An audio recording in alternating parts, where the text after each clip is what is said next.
Bom dia, boa tarde ou boa noite, sejam bem-vindos a mais um vídeo do canal. Eu sou o Cleiton Moura e hoje eu vou contar uma das poucas histórias fofas que eu achei finalmente na mitologia polinésia.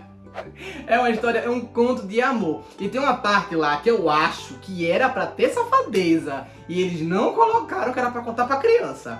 Eu vou, quando chegar nessa parte, eu vou chamar a atenção e vocês comentam se vocês acham que era pra ter ou não. Então, bora lá.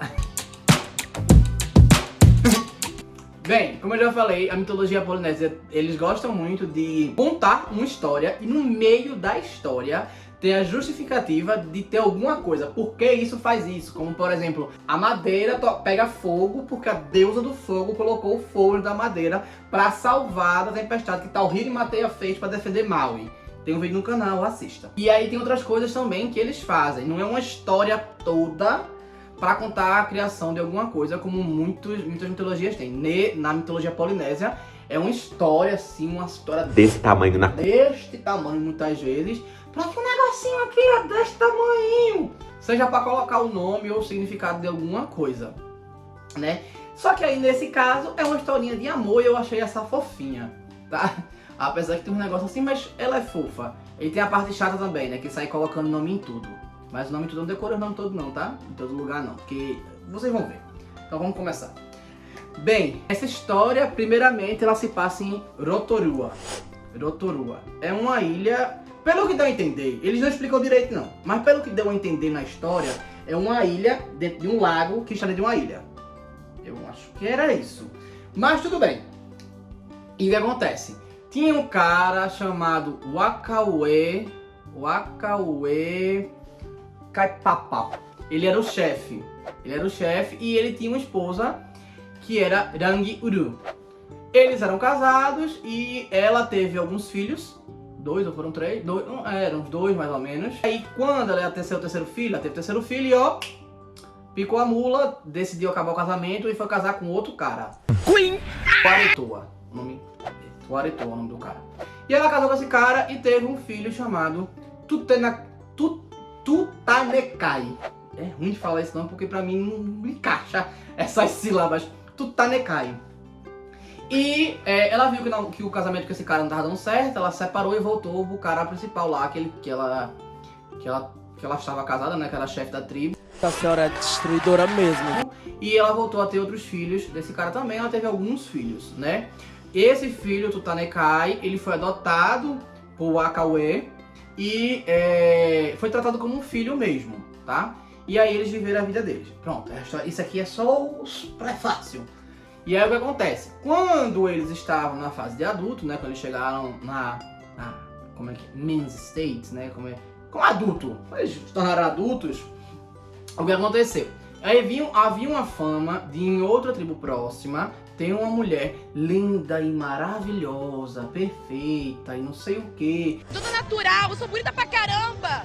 Que ela era filha do chefe, Hinemoa, o nome dela. E todo mundo ficava assim, quem é que vai casar com Hinemoa? Quem é que vai casar com Hinemoa? E ninguém sabia. Aí eles ficavam nessa conversa, ninguém ouvia, ninguém sabia, ninguém ouvia, ninguém sabia.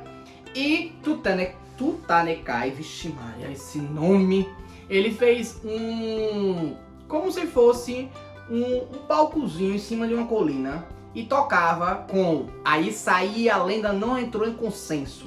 Se ele era escravo, se ele era amigo, se ele era colega ou que danado era.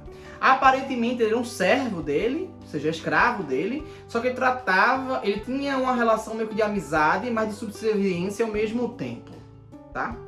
E aí, Tutanekai e Tiki, que é esse amigo dele, tocavam nesse palcozinho em cima da colina sempre. E Tutanekai tocava um chifre, que é uma trombeta, e o amigo dele tocava a flauta. E eles tocavam lá e o povo ficava ouvindo, toda noite eles faziam isso e ficavam ouvindo. E Hinemoa já do outro lado, já passando pelo lago, né, já a tribo lá longe, ela ficava ouvindo também. E ficava, nossa, que música bela e tal, não sei o que. Como aconteciam conferências e eles reuniam as tribos locais para conversar e tal, não sei o que, trocar as informações, ela já tinha ouvido falar de Tutanekai e ele já tinha ouvido falar dela. Só que ele era um bastardo, né? porque ele é adotado, a mãe tinha de se separado do pai que criou, pro pai adotivo, pro pai biológico dele, né? Ele teve o filho e tal, aquela história que eu já falei, né? Então ele é meio que um bastardo e ela era filha do chefe. Apesar de tudo, ele também era considerado filho do chefe. E aí ela ficava nessa conversa, eita, eu acho que é Tonekai, não sei o quê. Aí um belo dia teve uma conferência de novo. E eles foram pra tribo dela, que é de Hinemoa. Aí todo mundo foi pra lá. Vamos galera, bora, todo mundo vai. Quando chegaram lá, ele ficou meio assim e tal, mas na primeira vez que ele olhou pra ela e que ele olhou pra ele, eles se apaixonaram perdidamente. Eles já ficaram assim, ó, oriçados um pelo outro. Já assim, é o amor da minha vida, é um exagero nesse povo, mas tudo bem. Toda história, todo lugar tem uma história dessa. Nossa, que coisa mais linda, e não sei o que, já ficaram meio assim.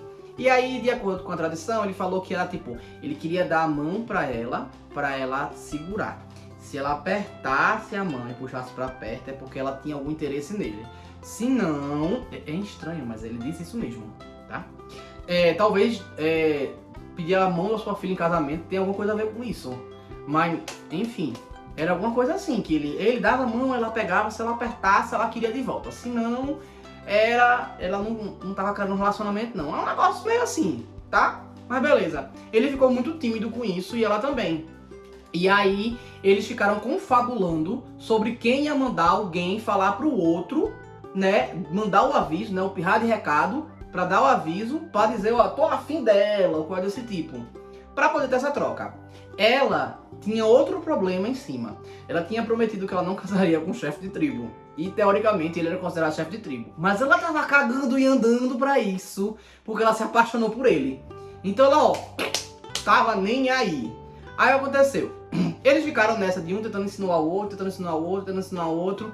Até que um belo dia, ela mandou alguém pra ir lá, pra ir falar com ele. Quando chegou lá, ele ficou, oi, ela tem interesse. Aí ele mandou para ela também, ela, eita, ele tem interesse, não é mesmo? Olha! E aí decidiram se encontrar e tal, numa das festividades eles se encontraram, falaram um pouquinho, trocaram os olhares, teve esse negócio aperto da mão, então eles entenderam que, olha, aqui ó, vai rolar alguma coisa. E eles pararam de segurança, só que o problema é o seguinte, pouco tempo depois eles se mudaram, não, acabou a conferência, né, e eles voltaram pra casa. Ela ficou de um lado e ele foi com a família dele no barco pra poder chegar na sua ilha lá, né, lá no coisinho, o nome do lago, Urotorua, como eu já falei. E aí ele foi Mokoya, o nome dessa ilha que tá dentro do lago. Aí ele foi pra lá. Quando eles chegaram em casa, os irmãos chegaram e perguntaram a ele: quem é aqui que acha que vai casar com Hinemoa ou que acha que ela tem chance com ela? Aí o mais velho perguntou. Aí os outros: eu vou. O outro: eu vou. Nada não é você não, eu vou. Aí Tutanekai levantou e disse: não, eu que vou. Você é o bichão mesmo, hein, doido? Que na realidade ela já declarou pra mim, já me declarei pra ela, a gente já tá assim, ó, só querendo encontrar um jeito da gente se casar. E aí o mais velho fez: eu duvido, isso é impossível, não tem como isso acontecer, não vai dar certo, não sei o que mais lá, pererê parará, aquele negócio todo. Aí ele disse: vou falar com o paiinho. Aí ele foi, levantou, foi falar com o pai, né, o Akauê Kaipapa, é isso? É Kaipapa? Aí foi falar com ele, ele disse: ó, pessoal, aconteceu isso e isso, explicou a situação pra ele e disse: eu falei pra ela que eu vou tocar toda noite e que se ela quiser fugir e me encontrar aqui, ela escute o som da música que eu vou tocar toda noite. E aí, se ela quiser vir, ela vem, se não vier, e é isso. Aí o pai dele fez: beleza, pelo que dei a entender, realmente é verdade. Se isso vier a acontecer, a gente deixa rolar, beleza? E beleza, massa, pô. Aí ele foi, toda noite ele ia lá tocar com Tiki, que é o amigo dele, que também é escravo dele, que ia lá e tocava lá, toda noite. E isso, Hinemoa ficava toda noite do outro lado da lagoa lamentando: pô, não tem como eu chegar, é a droga, como é que eu vou fazer isso? Poxa, e agora? E não sei o que. E tinha as canoas, só que ninguém deixava as canoas de fácil acesso, porque tinham percebido esse chamego dela com o outro. E aí os amigos dela evitavam. E ela: mas eu vou assim mesmo, porque eu quero. E ela determinada. Aí um dia um momento ela fez assim: sabe uma coisa? Eu vou e acabou-se. Todo dia ele toca, é o sinal que ele me deu. Então eu vou e acabou-se, é isso. Ela subiu numa pedra, aí começa a palhaçada. Porque ela subiu na pedra. Essa pedra que ela subiu tem um nome. Ela ganhou um nome. Aí ela, vou nadando até lá. Essa desenrolada, viu? Essa tava com vontade. Essa tava determinada.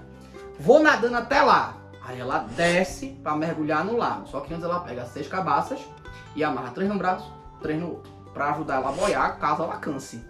Ela é muito esperta. Aí ela vai e mergulha. No lugar onde ela mergulhou, tem um nome também. Ganha um nome. Porque eles são assim. Esse lago é o que dá a entender que realmente ele é uma ilha, porque tinha umas árvores. E Polinésia, né? Ilha é o que tem. Então, umas árvores que estavam meio no meio do lago. Tipo o tronco da árvore, que a árvore foi afogada, né? Por causa da água quando subiu. Aí ela se apoiava na árvore. Essa árvore, ela tem um nome. Aí ela nadava e ficava lá. E só que, tem um detalhe. Quando ela mergulhou na água, que ela tava com as cabaças, ela tirou a roupa. Para que a roupa não atrapalhasse ela nadar. Então ela foi nadando peladinha. Aí ela chegou nessa árvore, se apoiou. Aí daqui a pouco nadava mais um pouco. Aí tinha uma pedra, aí se apoiou. Tem nome aquela pedra. Aí ele se apoiava, aí descansava e ia. E quando ela cansava muito de se apoiar, ela simplesmente boiava, que era a estratégia dela com as cabaças, né? E ela foi assim, ouvindo a música, né? E o trompete lá, o instrumento que Tutanekai tocava. E ela foi indo até alcançar realmente Mokoya, que é o nome da ilha. Parabéns pra ela, né? Um ouvido fantástico, ela conseguiu no escuro, nadando pelada, ter a destreza de perceber, ela tá vindo o som assim, ó, mesmo nadando. Tem. É incrível, parabéns pra ela. E aí ela chegou lá, só que quando ela chegou, tinha perto ali das margens dessa ilha, tinha um hot spring. Como é que eu posso dizer isso? Uma fonte termal. Tinha uma fonte termal lá e ela ficou por lá pra se esquentar um pouquinho, porque tava frio, né? Obviamente, ela nadando de noite no lago aí também, pelo amor de Deus, né? Enfim, e aí ela tava ali se esquentando um pouquinho, e enquanto isso, Tutanekai tocando, ele ficou com sede, então tocar e pede a Tiki, manda, né? Tiki buscar uma água pra ele nessa fonte termal, pra eles beberem, né? Aí ele vai lá buscar. Quando chega lá pra ir pegar, ela pergunta quem é, aí ele pega e diz que é um servo de não sei o que o mestre dele pediu pra buscar água. Aí ela pega, só que ela fica falando grosso assim, sabe? Ela fica fazendo a voz grave pra simular como se fosse um homem, porque ela fala, como tava escuro, ela fala escondida atrás das pedras. E aí ela fala pra ele, pergunta quem foi que pediu, quem é seu chefe? Ele pega e diz o nome. Aí ela fala, então me dá aí pra eu ver essa cabaça. Aí essa cabaça, ela pega a cabaça, bebe água e quebra a cabaça. Aí ele fica retado, volta lá pro palco, aí Tutanekai vai e diz, cadê minha água? Aí ele pega e explica a história. Aí o Tutanekai faz, quem esse cara acha que é, pelo amor de... Tauhiri Matea, Tumatawenga, Dangi, Papa, algum deles. Quem ele acha que é? Vai lá buscar de novo. E aí ele pega a cabaça, desce e vai buscar de novo. Isso se acontece assim, se fosse celta, seria um troço 3 vezes, né? Mas aí a Polinésia fala que até acabar as cabaças, ninguém diz um número. Vamos ficar com 3, que é menos burrice do servo, né? E aí, Tutanekai fica possesso com isso e ele volta. Aí ele começa a se vestir pra guerra, como se fosse matar um exército, não era um cara só. Aí ele começa a se vestir, pega arma, faz tudo, se veste e vai marchando até lá. Quando ele chega lá, ele não vê ninguém. E aí ele pede, ele vê que tem uma sombra por ali e tenta falar com quem é. Aí ela pega e fala, sou eu. Aí ele, eu quem? Aí, ele tava cego pela raiva, né? E aí ela pega e diz, sou eu, Tutanekai, sou eu, Tutanekai, é isso. Sou eu, Hinemoa. Aí ele, mulher, tá fazendo o que aqui, mulher? Como é que tu viesse? Mulher! Nua. Ela nua, ela tava atrás de uma pedra, se escondendo na pedra e sai pra falar com ele, pelada. Aí vamos lá, vocês acham mesmo que ele vai dizer, não mulher, toma aqui minha roupa, eu trouxe uma roupa aqui a mais, eu vou te dar aqui, toma essa roupa aqui, ó, e vamos lá pra casa pra gente se ajeitar. Não vai. Eles iam fazer outra coisa lá, pra depois aproveitar já se lavar, e aí... Acho que é maldade sua. A mulher mulher tá pelada no meio do escuro, só tá os dois. Pô, não... pelo amor de... sei lá, paparangue. Papatuancuranga. Seja de um jeito ou de outro, ele pega ela lá, leva pra casa, vai lá pra casa dele, eles ficam lá. Quando é outro dia de manhã, que todo mundo se reúne no centro da tribo pra comer, o povo pergunta, cadê Tutanekai? E aí o pai dele, o Akauê, que é o chefe, manda buscar ele, que tá achando estranho que ele atrasou. Quando chega lá, vê que ele está com ela, E aí o servo fica chocado, passado com aquela situação, fala pro povo, o povo tá fazendo aquela fofoca, aquela fofoquinha, já aquele negócio, o pai chega lá, vai falar com ele, quando chega lá, tá ela lá, e ele, eita, só que aparentemente, o cara que foi lá dar o recado, pegou uma situação meio assim, delicada, que não poderia ter visto. Agora, o pai não, porque já sobrou aquele burburinho, né, eles já acordaram, já se ajeitaram, já, eita, aí já... ok. E aí os irmãos deles ficam chocados com isso, né? Possesso com a situação, mas vou ter que engolir seco, porque a mais bela decidiu casar com ele. E é isso, a história de lá eles dão origem a um povo específico, né? Que eles sempre falam, fulaninho casou com cicraninho. E eles deram origem a quem? Deram origem à tribo tal, a tribo cicrana, a tribo beltrana. E assim vai, eles nem gostam também muito disso. Enfim, no final do Polinésio, né? Enfim, é isso, eu espero que vocês tenham gostado. Então curtam, comentem, compartilhem, se inscrevam no canal. E se não sabem o que falar, bota cabaça. As cabaças do amor. É isso, valeu!